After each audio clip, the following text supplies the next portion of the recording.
It helps to ensure that students are understanding what they read. I have a few EAL learners in my classroom, and so front-loading the vocabulary words definitely helps with their comprehension.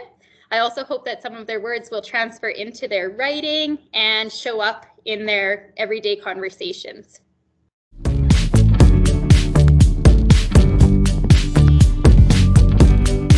In your classroom, I noticed that you explicitly taught vocabulary using a dictionary prior to reading the story.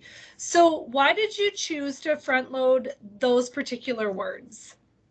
Well, I went through the story ahead of time and I chose words that students wouldn't typically use during the day in their regular conversations. And so we learned the meaning of the words, then we heard them in context in the story, and then our goal is to begin using them in our everyday conversations throughout the day and throughout the week. And then later in the week, we would have a new list of vocabulary words to practice. Awesome. I thought it was really a good teaching moment, because not only did you have the opportunity to learn the vocabulary, but you also taught some dictionary skills, and you showed that there's often words that come up that we have to back up and reread or go and look for the definition before we can fully understand what it means in context. So I thought that it was a really good way to dive deep into that vocabulary instruction. So I really enjoyed that. It makes my stomach rumble. What is rumble?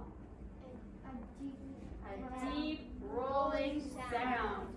Give me a thumbs up if your stomach has ever rumbled before. Probably everybody's has. Musham is an elder. After he blesses the food, it's my job to serve him his meal. Elders get to eat before anybody else.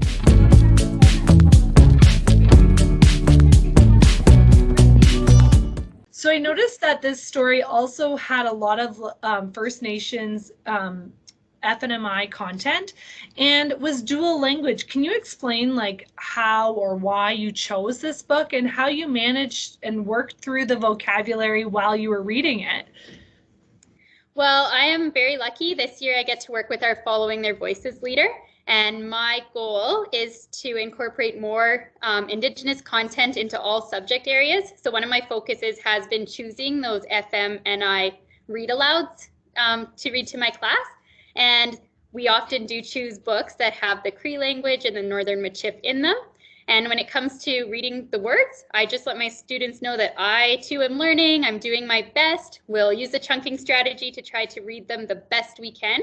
And if all else fails, there are some great apps to help you with the pronunciation of the Northern Michif and the Cree language. So I think it's so exciting as we're learning these words. Some of them are becoming familiar to the students. We're starting to try to use them a little more often. This week, for example, Christmas, we've been practicing saying Merry Christmas in both Cree and in Michif. So hopefully that will stick with them.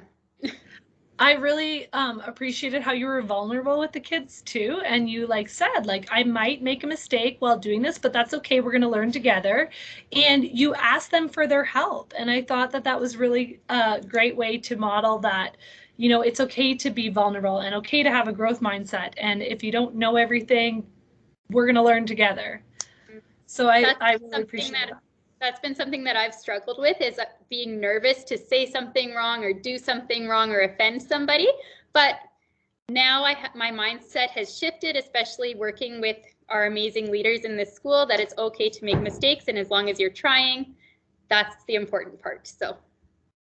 Awesome. Well, thank you so much. I appreciate it.